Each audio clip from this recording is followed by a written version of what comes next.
You're listening to the Fezcast, produced on behalf of the Saracen Supporters Association and featuring the independent thoughts, rants and rambles of Saracens fans and special guests. If you'd like your opinion to be heard on the show, you can find the Fezcast on Facebook or Fezcast_SSA on Instagram and whatever Twitter is known as these days. But for now, enjoy this week's show. You're listening to the Fezcast.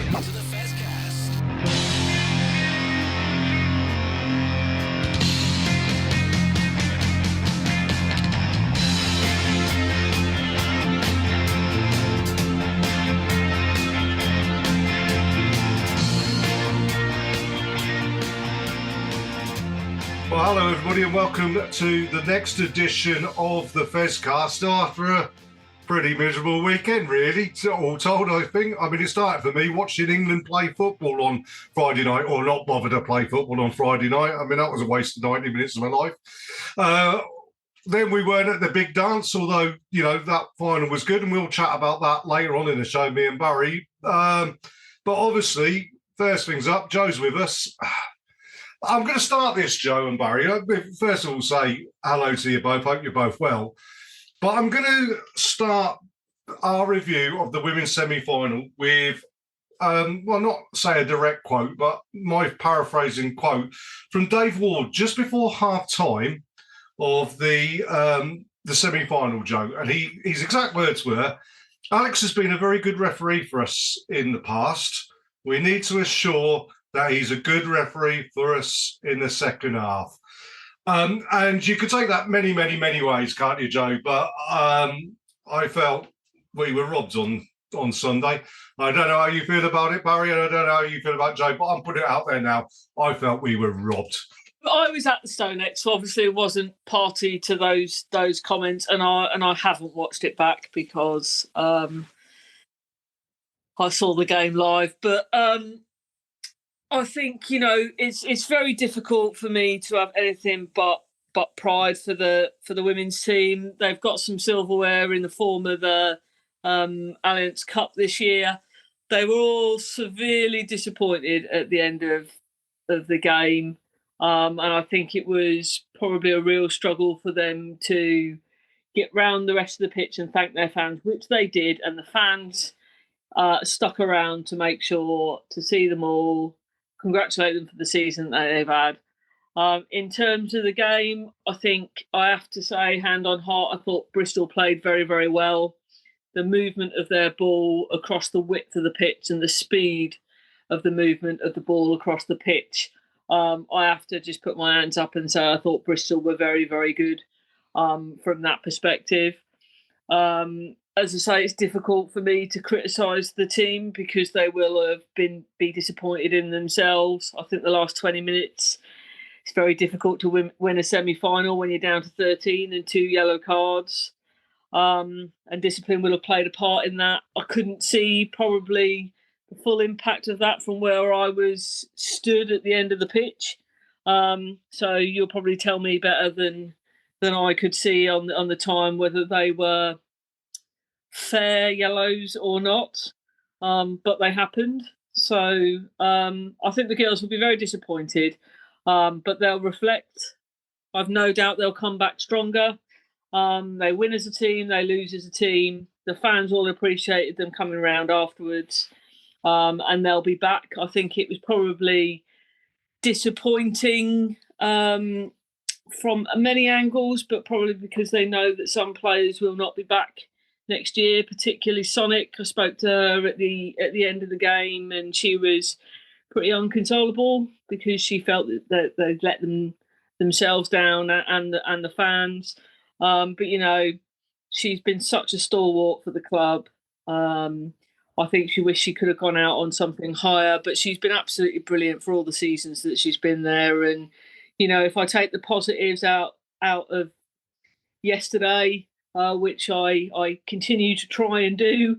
150 caps for Poppy Killiall, not what I would call a fall from grace, and I would say that, you know, that's brilliant. She's again another club legend.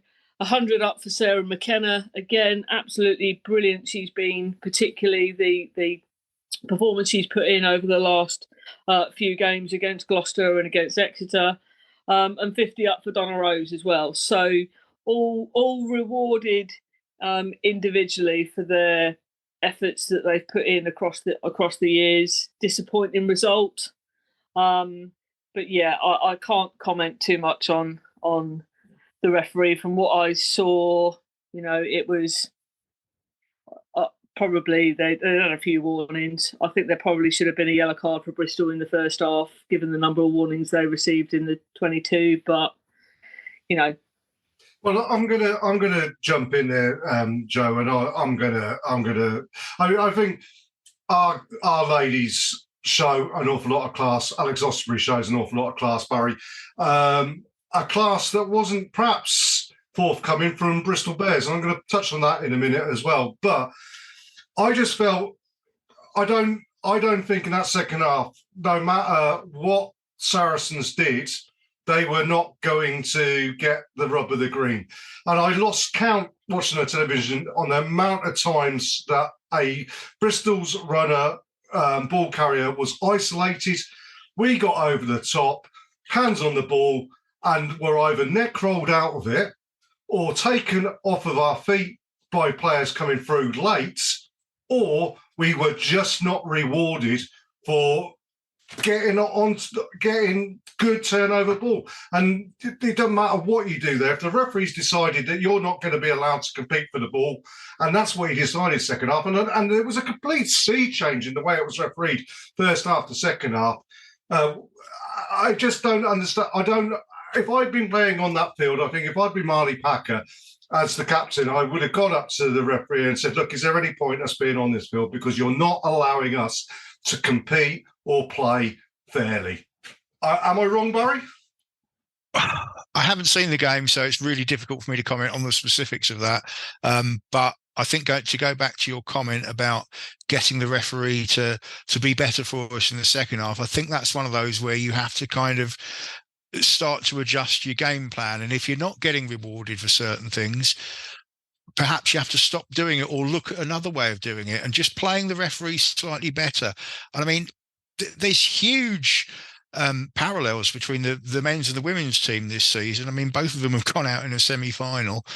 Both of them have suffered with discipline in the games that they've lost. And but I mean, I'm sure the girls will be disappointed, but let's put this into context. They've won 14 out of 16 competitive matches this season.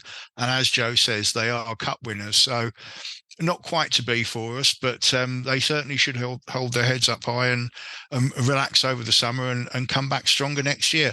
And perhaps as part of that, learn how to play the referee slightly better.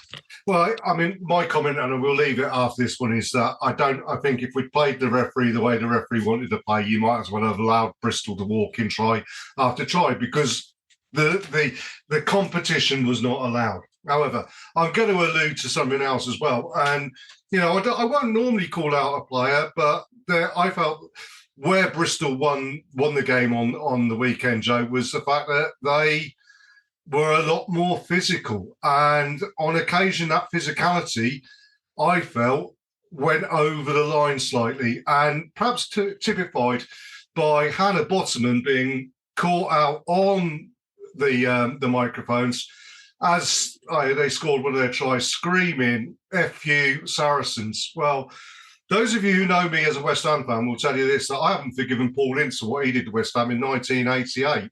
So, I struggle with players showing a bit of lack of respect of her.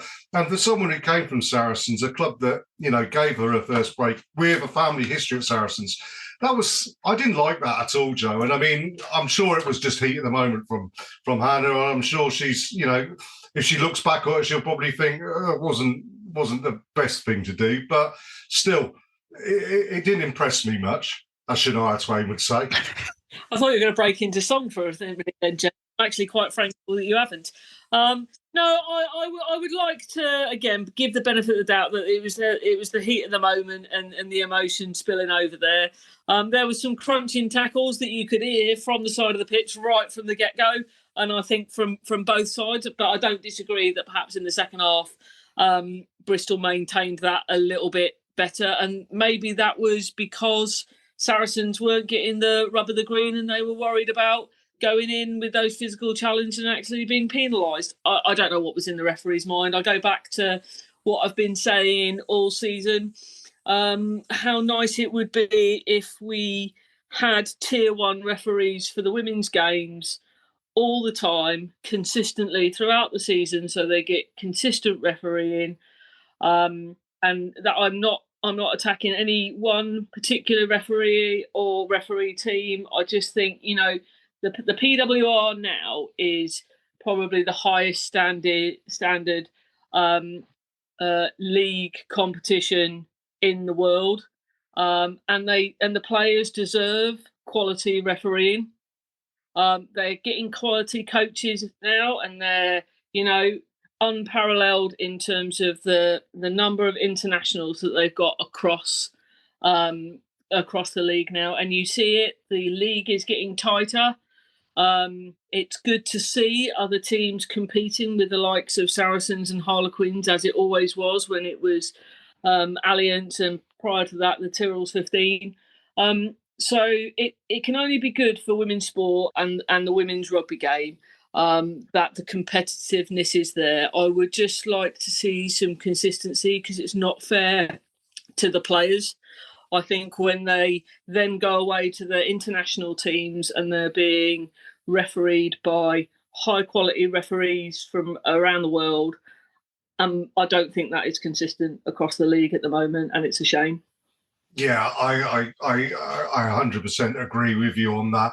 And you're right. If you can't improve one aspect or two aspects of the game and not improve all the other aspects of the game. And I think the main comment to make is that you always say the best referees are the ones you don't notice.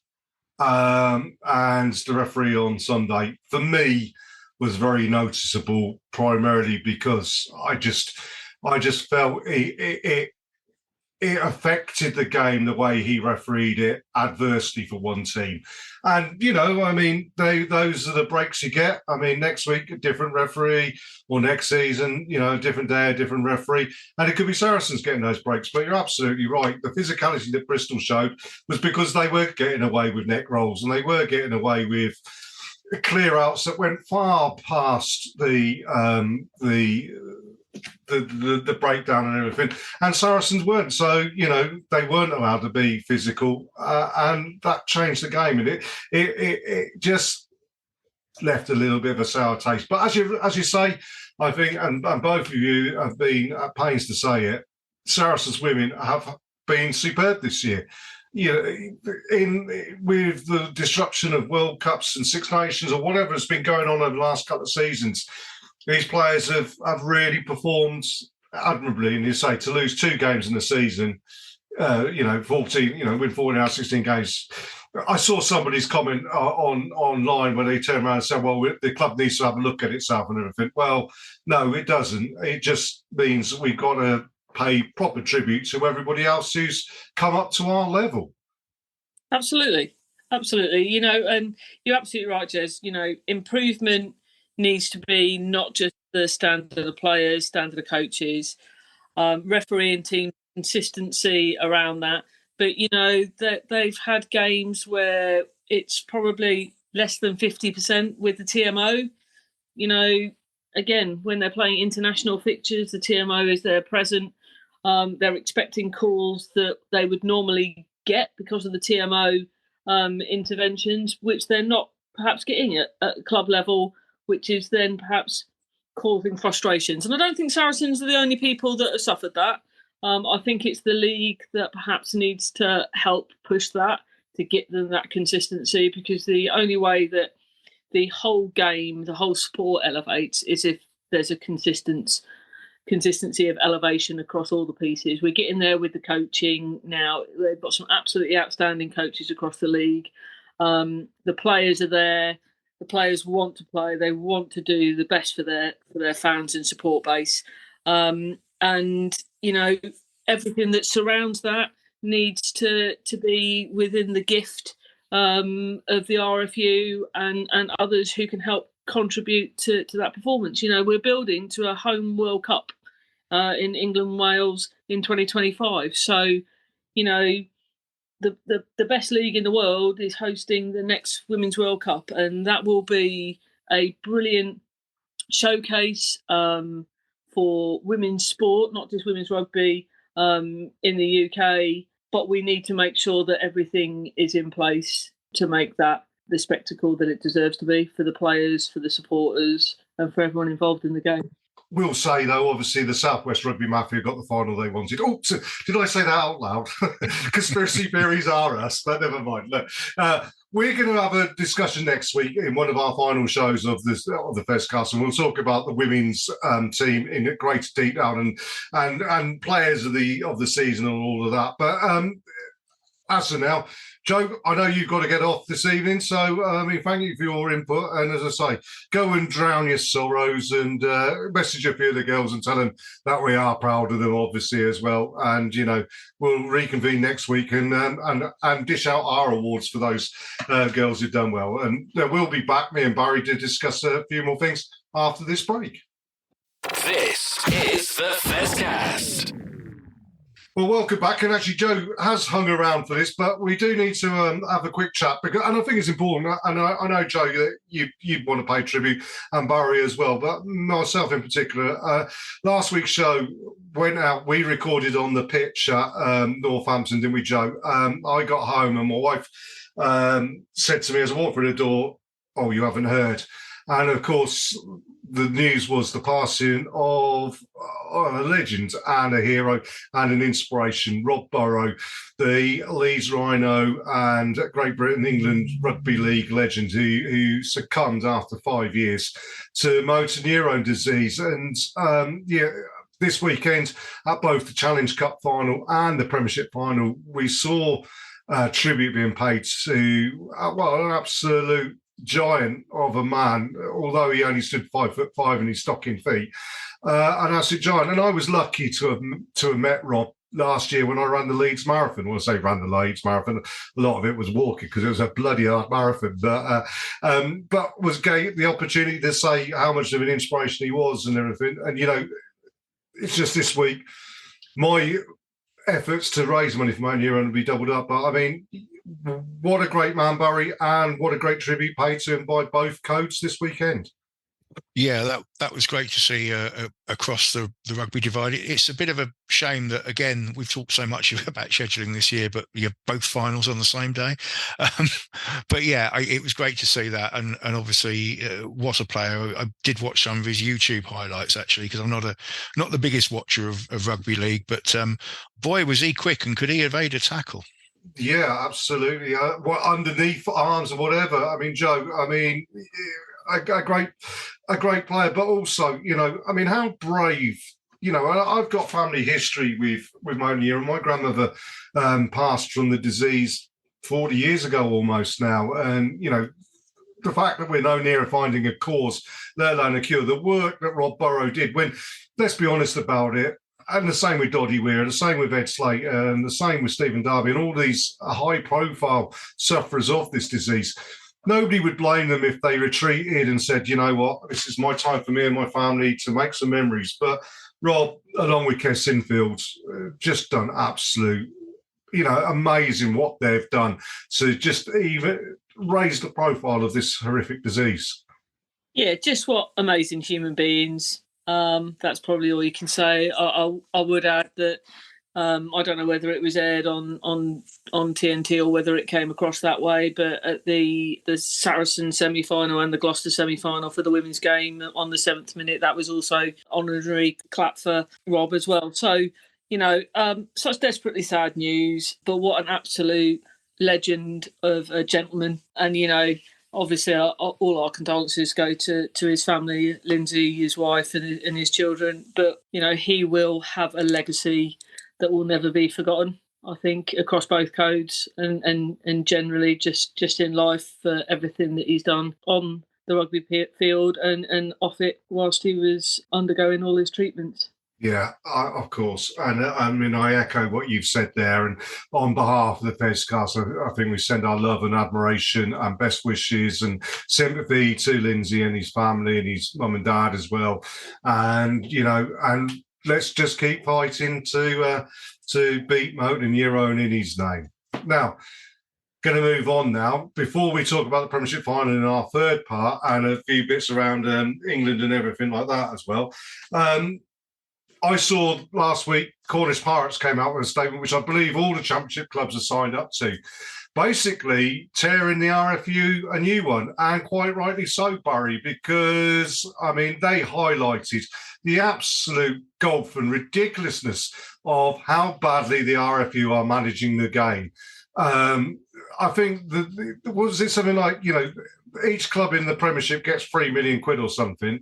And if you're in a Championship, you get 150 grand. I mean, even if they were promoted, there's no way that these clubs could cope and compete. I mean, it just makes a complete and utter mockery of the club game at that higher level, doesn't it, Barry? Yeah, I mean, I really don't know what the RFU are doing. We're motoring through June, and they're still having negotiations, and from what it looks like, throwing out almost threats that if the negotiations have failed, therefore here's the plan. If you don't sign up for it, you're out. That just seems bizarre to me. But yeah, third of the way through June, still no nearer to knowing what's going on. The supporters of the three clubs that sadly demised recently, Worcester, London Irish and Wasps, have got no idea whether they'll be in the Championship next year, the year after, where they're playing, what they're doing, what the structure looks like, whether there's promotion, whether there's relegation.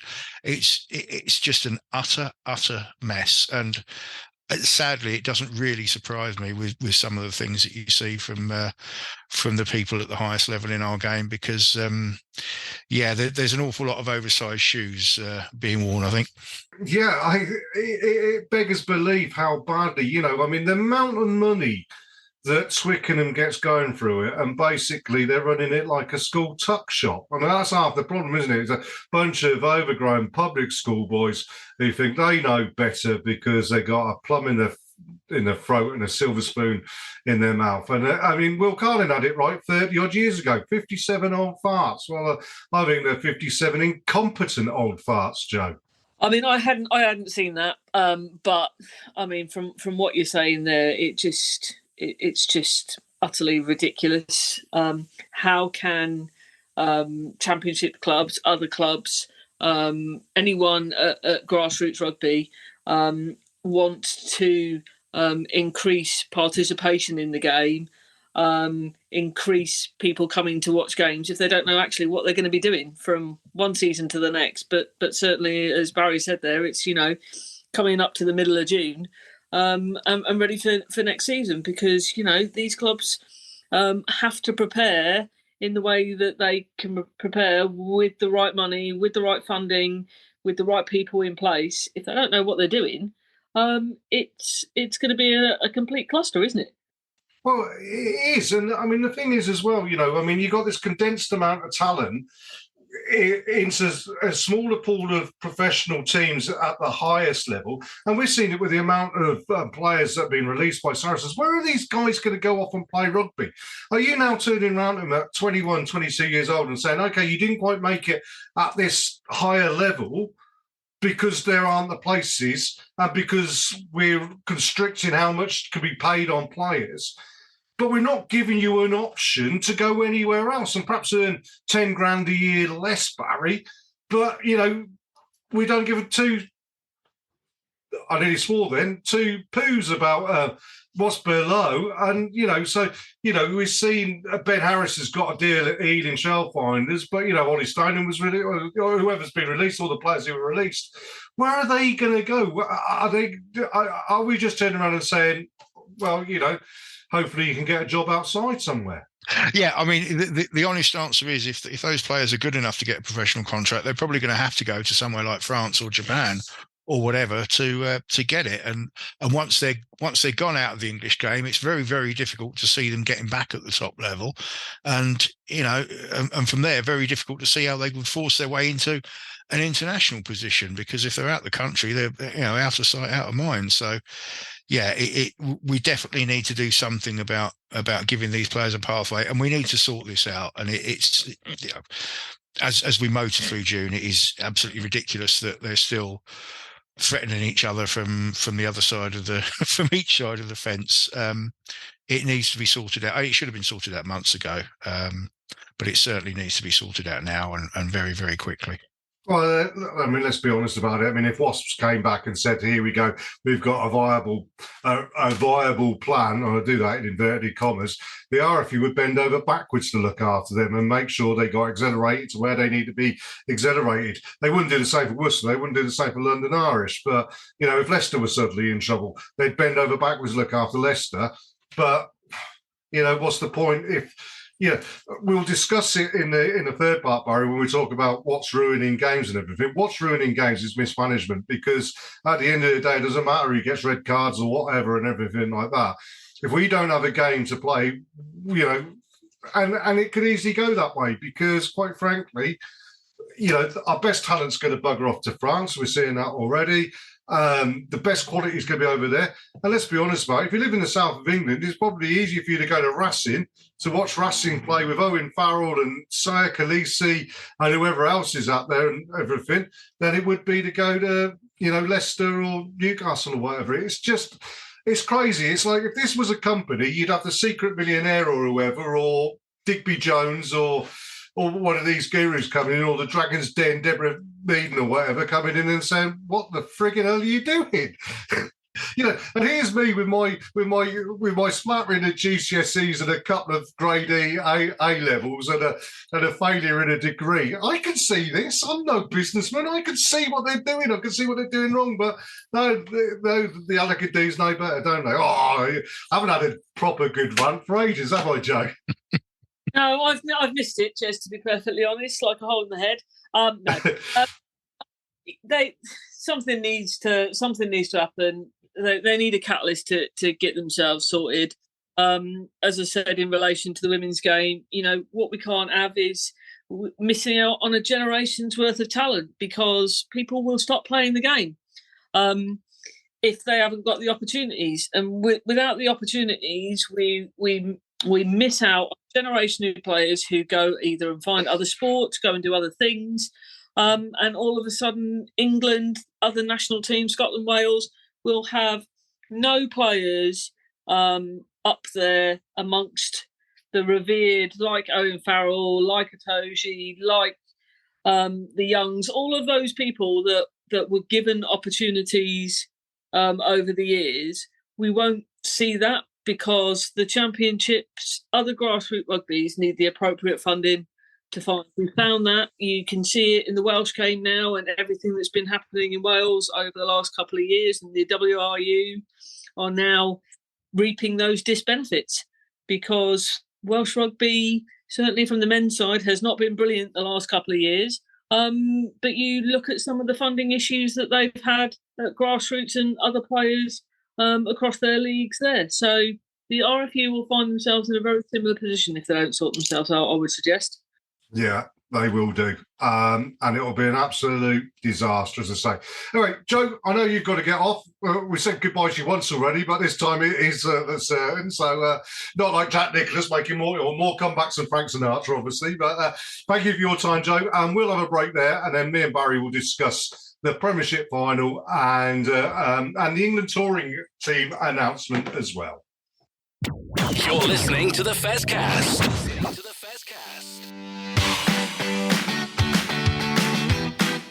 You're listening to the Fezcast, which is proudly sponsored by the Saracen Supporters Association, and I'm Alison Davis, one of the SSA committee. For a £10 annual subscription, the SSA provides our members with monthly newsletters, virtual and in-person player events, away match ticket allocations, and we organise pre-match gatherings at away matches. We sponsor men's and women's players, and we support the Saracens Foundation Track Club on behalf of our members. On top of all that, every year we have a seasonal SSA badge, which is exclusive to members. Where else can you get that much value for a tenner? Join now at membermojo.co.uk/SSA, or come and see us on match day in the Oasis at the Stonex. This is the Fezcast. Well, there we go. Got rid of Jo and her negativity. No, honestly, that's not unfair. No. Thank you for Jo for her time to record this copy of part of the first cast. But time for us to have a discussion about the Premiership final on the weekend. And let's say, first off, I thought it was a pretty damn good game. And, I'm going to mention the words because I see it bandied around. There was a red card on 20 minutes. Red cards ruin games. No, they don't. They change games. And actually, I would make the comment, Barry, and I don't know whether you agree with me, but I think the red card actually could possibly have improved that game because it changed the dynamic. Bath played in a way, and, fair decent with 14 men, they gave Northampton Saints a bit of a frightener. The Northampton Saints, as Courtney Laws alluded to in his interview, where he said he was pretty pissed off with the way they played, found a way to win, which is indicative of how they've played this season. That they have been the best team over the season, and they deserve the award of champions. Yeah, as we said, it feels right to have 1 and 2 in the Premiership actually contesting the final. So that's one tick in the box. The red card itself.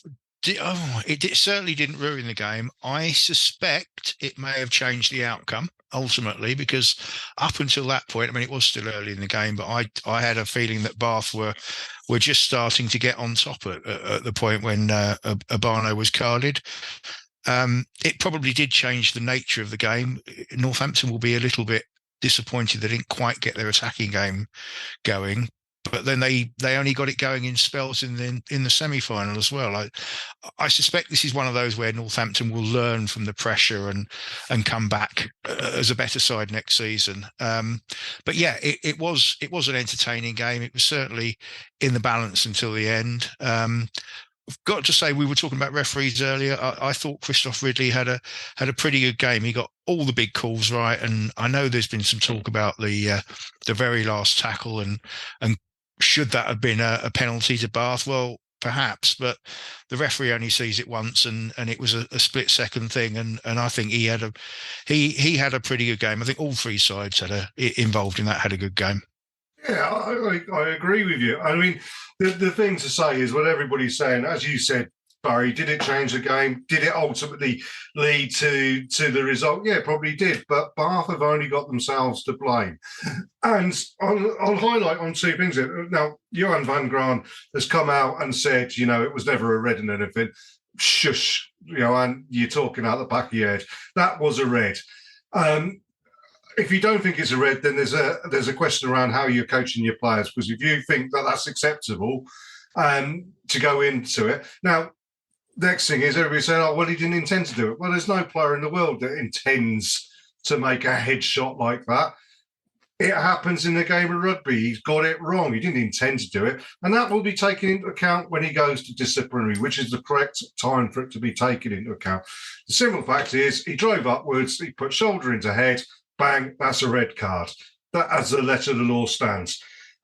If you don't want to be affected in that way, tackle better. And we know that Bath can do it because the best player on the pitch, he probably should have got man of the match. It's very rare for me to turn around and say the man of the match should come from the losing side. But in Sam Underhill's case, he was absolutely outstanding. I did not deserve to be on the losing side. But his tackle technique, given that he was probably the most destructive tackler on the field, was phenomenal. And every tackle he hit was between the knee and the lower chest, stomach, thighs area, and was destructive. So if he can do it, anybody can do it. And if you can't do it, then you deserve to get punished for it. Absolutely. Underhill's always been one of the best back rows in England, in my opinion. But yeah, he had a storming game. And yes, you're right. Talking about tackle technique, the referee went through the protocol in the incident, and he could see no mitigation. Well, if you bend properly, you're going to have that mitigation, and your red card's automatically going to probably be downgraded to a yellow. So yeah, it was a red all day long.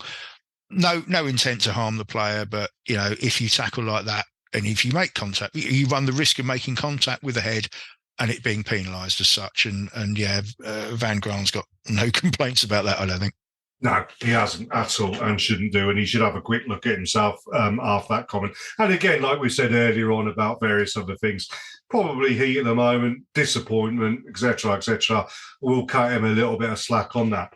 The one thing I will like to say, though, Barry, is, and I think I may comment about this in other places as well, this is a huge missed opportunity for Saracens, because I think if Saracens had been in that final, given our experience of finals and the experience we would have had on the field with the likes of Jamie George and Maro Itoje and Ben Earl and Ivan Van Zyl and Owen Farrell and whoever else who've been there, done it, got the T-shirt, got the mug, got the stars and medals, we would have beaten both those teams on the performances those teams gave that I think were very much products of not being in finals for a decade. Those teams are not, Northampton were in the final in 2014. We beat them, was it 2015, Bath, whatever. Those two teams, no experience of it. So if they had played Saracens, we would have won that game with those teams playing the way they did. So it's a huge missed opportunity for us not getting that home semi-final. And that's what really kind of sticks a little bit in my craw a little bit. Well, we would certainly have had the experience, the nous and the ability to beat either side based on not only on their performances at the weekend, but I mean, let's not forget we did actually win at Bath as well this season. But it would have been a question of which Saracens team turned up, because we've been either brilliant or fairly average this season. Doesn't seem to have been an awful lot of consistency, but we could certainly have won that game on Saturday had we been there. We weren't there, so we'll never know. Of course, and that's it. It's a game sometimes of ifs, buts, and maybes, and there were 3 big ifs, 3 big buts, and 3 big maybes. However, a couple of things that just want to quickly go back to the red card, and I'm going to call out ruck.co.uk here. I think it was ruck.co.uk, or one of those internet trolls, pretending to be journalists. I'm not sure if you saw the way that they reported Beno Urbano's red card, but the one headline I saw, Maro Itoje's cousin sees red. The bloke, I see where Maro is. He's had a couple of weeks, a week off, and he's having some photographs taken at some sort of campsite or something. It's nothing to do with Maro.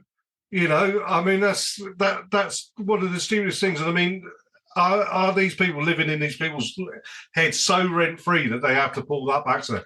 That's number one. But number two, I do think the important person on the coaching sides of both sides, Phil Dowson's done a really good job as a young coach, but I think Sam Vesti could be the missing link for England. And if Steve Borthwick's got anything about him, he'll be on the phone to his old mate, Sam. I mean, I think they played together or they've been together at Leicester at some point or the other. And say, Sam, do you fancy coming in as attack coach for England? Because I think the way that it didn't come off for Saints on Saturday particularly, but you could see that was a level of accuracy around them that I think Sam Vesti has instilled in them, and that's made the difference for them this year, along with Lee Radford's defence coaching, of course. Yeah, and I think that goes back to what I said earlier. Northampton will benefit from the experience of being in a final, because they did look a little bit nervous and a little bit inaccurate, and I suspect their next final, whenever that is, assuming it's broadly speaking the same group of players, they'll have that little bit of experience and they'll have that little bit more time and composure to put their attacks together, because they didn't quite fire on Saturday, albeit they scored a couple of pretty good tries. And yeah, to go back to the man of the match thing, I don't know if you saw the quote, but apparently Hendy, when told he was man of the match, said, "You're joking." Yeah, I mean, he did. He made 2 absolute clangers, didn't he? But then the one moment, I mean, and I did feel a bit sorry for Alex Mitchell, because I think one of the newspapers gave him 3 out of 10 for his performance. Well, he scored the match-winning try. I mean, yeah, okay. Ben Spencer gave him a torrid afternoon, and on the edge of legality quite a lot of the time. But what was quite lovely to see was 2 scrum halves playing the full 80 minutes as well, which I always think that scrum halves are such integral players that they should be playing the full 80 minutes. But yeah, other mention as well, John Augustus. I mean, yes, he took 2 hits and got red card out of it and everything like that. But he had a very big game for the Saints as well. I thought he was, he just gave them the go forward. And conversely, the one player who really disappointed me, and he always disappoints me, he disappoints me a lot, is Finn Russell. So I thought in a game when you go down to 14 players, the one person you want to really step up and take the game by the scruff of the neck was Finn Russell. And he did a couple of miracle things like he often does, but he did also spend an awful lot of the game quite, anonymous. And if he hadn't have had Ben Spencer inside him playing as well as Ben did, then I think, Bath could well have been on a bit of a hammering. Yeah, they've not quite managed to get a complete performance out of Finn Russell yet. I'm sure they'll be looking for one next season because he's let's be honest, he's not cheap. But he's not quite hit the heights that he would expect. And you're right, in a game like that, you want your big players to come out and make a statement. And again, it was another one that passed Finn by a little bit. Another mention as well, you're like this, was Detroit, who managed to play most of the game and even swap sides in the scrum as well after Urbano went off, and he had a hell of a game. He did indeed. Yeah, absolutely. Well, fair dues. Both teams gave it 100%, and that's what you want from a final.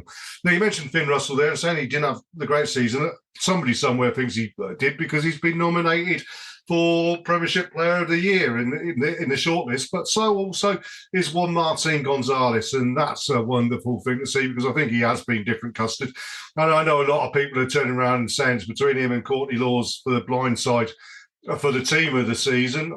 For me, YMG gets in there, but there's an awful lot of emotion going around. Courtney isn't there, obviously, but YMG, what a great player and well deserved.